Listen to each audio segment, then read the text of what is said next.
വിവാഹം നീട്ടിക്കൊണ്ടു പോണോന്ന് എനിക്കൊരാഗ്രഹവും ഇല്ല. എത്രയും പെട്ടെന്ന് നടത്തണമെന്ന് തന്നെ എനിക്കും. ഇവരുടെ വിവാഹം നടത്താൻ നമ്മൾ എത്രയോ നാളായി ശ്രമിക്കുന്നു. ഓരോ പ്രാവശ്യവും ഓരോ പ്രശ്നങ്ങളല്ലേ ഉണ്ടാവുന്നേ. ഇനി എന്ത് പ്രശ്നം ഉണ്ടായാലും നമുക്ക് എത്രയും പെട്ടെന്ന് നടത്തിയേ പറ്റൂ. താമസിക്കും തോറും പല പ്രതിസന്ധികളും ഉണ്ടായിക്കൊണ്ടേയിരിക്കും. നാത്തൂരെന്താ ഉദ്ദേശിക്കുന്നേ?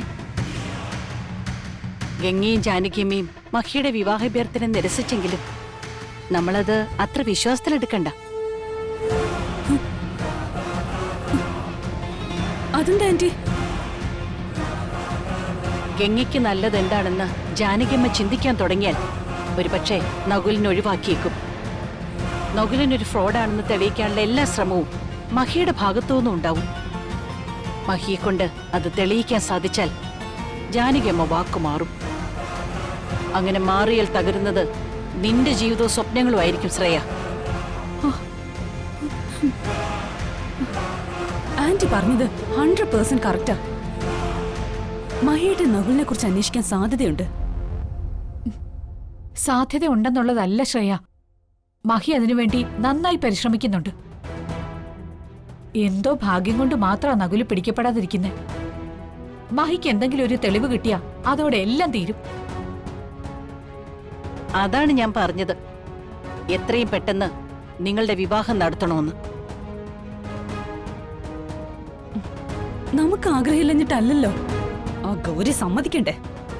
നമ്മൾ എങ്ങനെയെങ്കിലുമൊക്കെ വിവാഹത്തിന് വേണ്ട ഒരുക്കങ്ങൾ നടത്തി മുഹൂർത്തം തീരുമാനിച്ച് താലി കെട്ടാൻ തുടങ്ങുമ്പോ അവൾ എന്തെങ്കിലുമൊക്കെ ഒപ്പിക്കും. ഇപ്രാവശ്യം അതെല്ലാം മുൻകൂട്ടി കണ്ടിട്ട് വേണം നമ്മൾ വിവാഹത്തിന് തയ്യാറെടുക്കാൻ. നമ്മൾ എന്തൊക്കെ മുൻകൂട്ടി കണ്ടാലും അതിനപ്പുറം ഗൗരി ചിന്തിക്കുകയും പ്രവർത്തിക്കുകയും ചെയ്യും.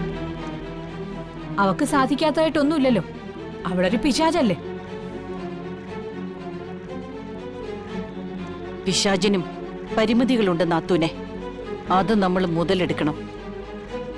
അവൾ എന്തായാലും വരുമെന്നും വിവാഹം മുടക്കുമെന്നും നമുക്കുറപ്പുണ്ടല്ലോ. അവൾക്ക് മണ്ഡപത്തിലേക്ക് കടക്കാൻ പോലും ആവാത്ത വിധത്തിൽ കാര്യങ്ങൾ റെഡിയാക്കണം. ഞാൻ ഗുരുവമ്മയെ പോയി കാണാൻ. ഗുരുവമ്മയെ കണ്ട് കാര്യങ്ങൾ വ്യക്തമായി സംസാരിച്ച് ഒരു തീരുമാനത്തിലെത്തണം.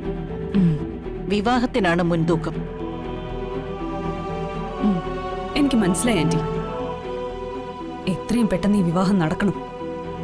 അതോടെ മഹിയേട്ടന്റെ കാര്യങ്ങളെല്ലാം ഞാൻ ഏറ്റെടുക്കും. അതിനുശേഷം ഗംഗ ഈ വീടിന്റെ പരിസരത്ത് പോലും ഞാൻ അടുപ്പിക്കില്ല.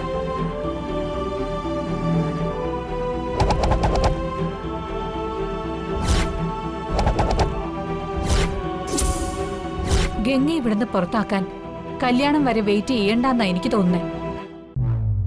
ജാനകിയമ്മയും ഗംഗയും പെട്ടെന്ന് ഇറക്കിവിടാൻ നമുക്ക് സാധിക്കില്ല.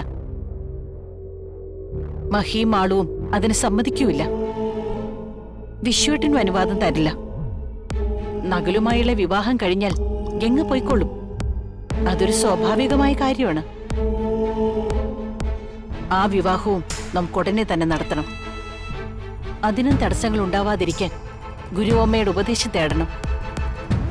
ശരി ആന്റി, അങ്ങനെ ചെയ്യാം.